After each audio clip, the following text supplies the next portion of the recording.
Hey, you guys, how's it going? Wow. All right, you guys, welcome back to another episode. This is episode 7, part 4. You guys, this episode might be a short one as there's a lot to talk about in the next couple of episodes of my life story. That I have been sharing with you guys for now the past, 3 weeks.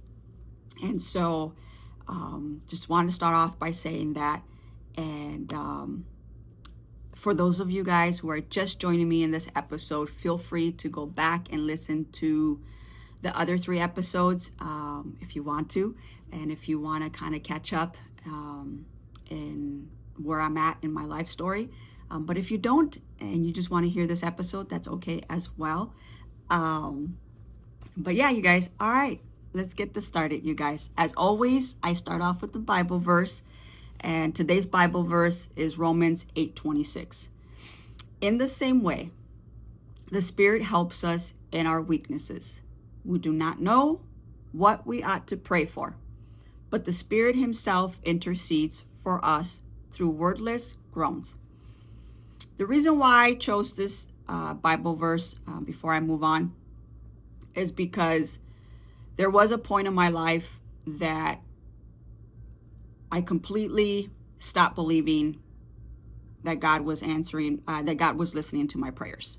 And so I believe this Bible verse is going to play a role throughout my next episodes and throughout my whole life. As I'm sitting here right now at age 45, alive,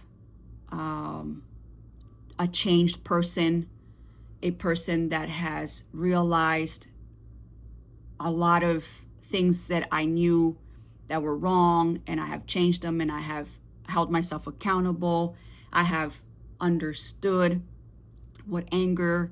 how anger played a role in my life, and so on and so forth. So I do believe that even when I stopped praying, or when I wasn't praying out loud, or just randomly saying a prayer, I believe that the Holy Spirit was interceding, which is why I'm here now, able to share my story in hopes that God uses my story to be able to help other people, or just for you guys to see what God can do in someone's life. So, all right, y'all. So welcome back to the Luna Truth Healing Out Loud, and I'm your host, Luna. In today's episode, it is one that I wish that I could go back and rewrite. But the truth is, this part of my life came from a place of deep desperation. So let me start off where I left off last week, which is I came up with a plan. I came up with a plan that I now know was never really going to save me. But at that time of my life, it felt like the only way out. I remember the day that my mom came back to try to take us back. I had fear, anger, and I was done going back to the abuse. There is no way I was going back to my mom and my stepdad's house. So I came up with a plan. A broken plan. Not a smart plan. A plan and desperation. One I know in my heart was not right, and I was scared of my plan. So here goes my plan. My plan was to meet a guy, to be with him, technically lose my virginity, so I could make myself unavailable. I read that if I got pregnant, I technically can emancipate myself. And if I wasn't free anymore, then I couldn't be taken back. So I want to share something with you guys here. I used to live I was living with my dad at this point in my life. And we lived in a fourplex, my brother and I and my dad. And so we lived on the top. So there was 2 apartments at the top, 2 apartments at the bottom, and we lived at the top. And I had a neighbor that lived next to us on the top fourplex. And I became really good friends with this neighbor. although this neighbor was an adult man. I was 15 at the time. He was an adult, and I don't know what it was, but he was kind to me. He would get me gifts and so on and so forth. What I now know with my education and my background that I ended up getting as an adult, that it was more of a grooming type of behavior. But I didn't know that then. So therefore, I shared with him everything that everything that happened to me when I was a child, what my mom was doing, what my stepdad did to me, what a lot of other people did to me. I shared with him also what my father did. I basically poured out my whole heart in him based off of the fact that he was just really nice to me. Yeah, that's just hard for me to say right now because I know now what he was doing. It's so crazy because it's building some upsetness, some feelings, but it's okay, right? This is what this is for. But I want to say that was just stupid, but I did. So anyways, I really didn't have a particular guy in mind. My plan was just that. My plan was to, get pregnant. What guy? I had no idea. There wasn't really anyone in mind at all whatsoever. So, but I did share this with this man who was my neighbor. And so I remember my mom calling my dad. She showed up first to say that she was going to take us back, but she left. And I remember I heard my dad on a phone call, and my dad kind of started crying, saying, "No, you can't take them from me." I was in my room. And so we lived in a 2-bedroom apartment. And so I had my own bedroom, and my dad and my brother shared the other bedroom. And so I had my ear, I remember I had my ear to the door, and I remember my dad having an argument with my mom and started crying and saying, "Do not take my kids again." And so my dad left, and this was we didn't have cell phones. We had landlines, but there was beepers. We had the beepers, and I remember that I beeped this man that I had trusted, that was my neighbor. And so my dad was gone. He came over to the house when my dad was gone, because if he would have showed up when my dad was there, that was a big no-no. And so anyways, and I remember I was crying in my bedroom. My door was closed. I didn't want my brother seeing him in my house, because then he would tell my dad. And so we were in my bedroom, and I was crying, and I was pouring out my heart to him and telling him my dad is crying, my mom's trying to come back and get me, I don't know what to do, so on and so forth. I gotta be careful with what I say here. So we were in my bedroom, and I'm crying, pouring out my heart. He's hugging me. He's what's the word I'm looking for? Consoling me. Is that how you say it? I don't know. Anyways, so the plan. This one's hard. It's bringing back a lot of memories. Again, stupid. That's all I can think of right now, honestly. That's all I'm feeling, just stupid plan. Anyways, the plan did not go as I hoped, if you guys can kind of have an idea. And I tried to back out in that moment. I tried to change my mind because I was scared to do it. I didn't want to go through it at all whatsoever. But it was too late. I was once again in a situation where my consent wasn't heard from this man. So in that way, I guess my plan worked, because I didn't have to go back with my mom. But where I ended up, it wasn't freedom. It was just another prison. It was just another person taking advantage of me. I never told anyone what my plan was and what this guy did to me because I felt it was my fault. It was my plan. But a plan that I did try to back out of. But he did not take my no for an answer. So therefore, I got pregnant. I stayed with him for 14 years. I was 15 years old and he was 22 or 23 years old. I can't remember. 14 long years of feeling lonely and depressed. I had 6 kids with him. It was his way to control me. I raised him alone. He was there, but not really there. When I look back, I guess I felt that all I had to offer was my body. And I ended up with another man like my stepdad. I was being abused all over again.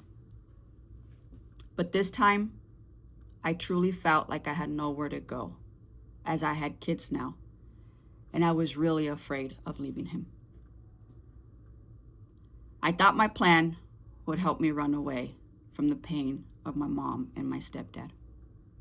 But instead, I ran straight into another version of it. I guess he ended up using my upbringing, my trauma, and my brokenness as leverage to gain power and control. And I found myself feeling more lost with each passing year. Now, I do want to say that many other things did happen to me.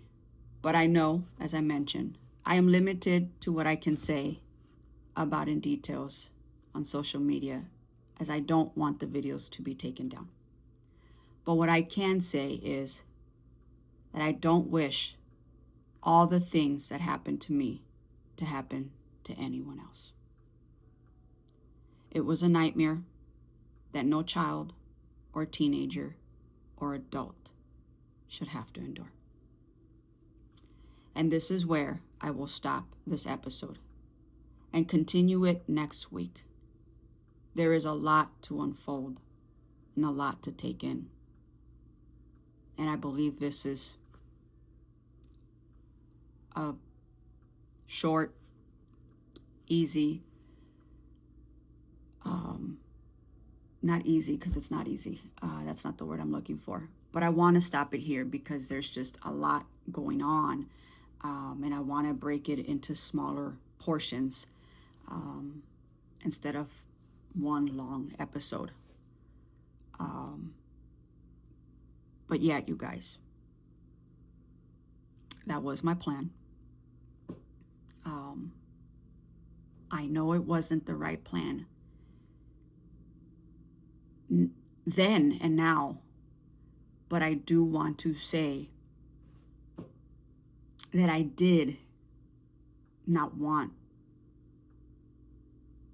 that I did try to back out of the plan, that I was scared of doing that plan. But I once again found myself in a place and in a position of my life where I did try to say no, but I froze. And once again, I kept that secret to myself.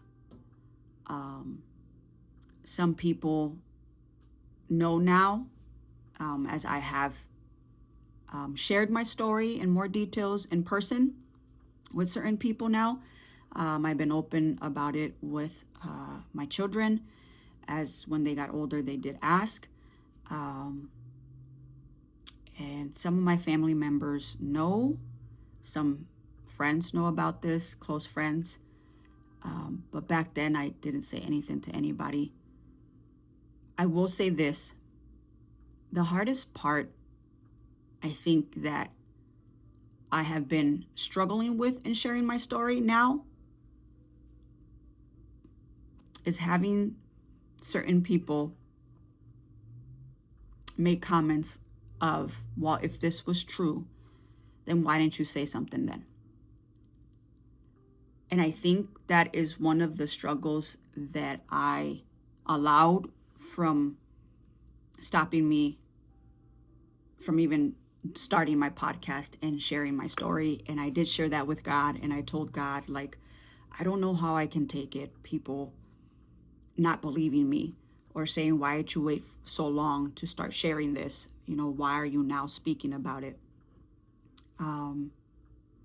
But I know, and God knows, that this is the truth. This is my truth. This is my story. And it did happen. God knows my heart. I know my heart. I don't have a heart to make up a story just to get attention. I can't do that. I've been a loner all my life. I don't need attention. I just need someone to hear my story in case my story can help someone else out there. And I know that my story relates to a lot of other people in this world.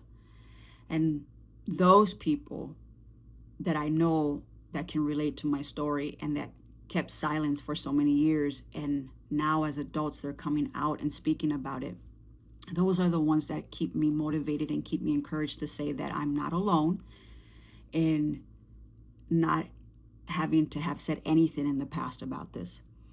This is not easy to open up and share and talk about, even now that I have worked through therapy, even now that I have worked through so many understandings of how things happen, why they happened, and so many other things.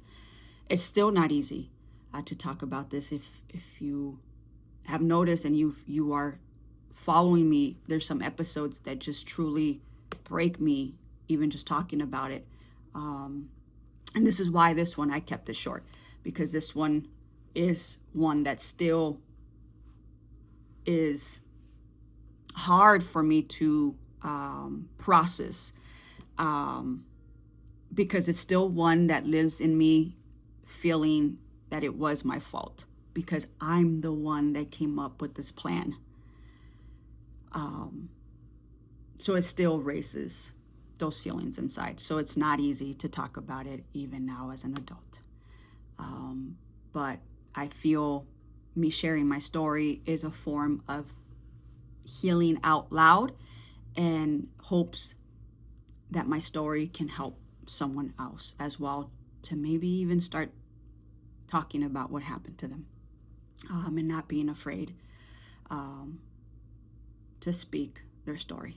So that's all I have for you guys today, you guys. So all right, you guys, please don't forget to go like, go subscribe, go hit that reminder button so you don't lose an episode, and y'all share if you want to share. But yeah, that's all I have for you guys. Thank you. See y'all.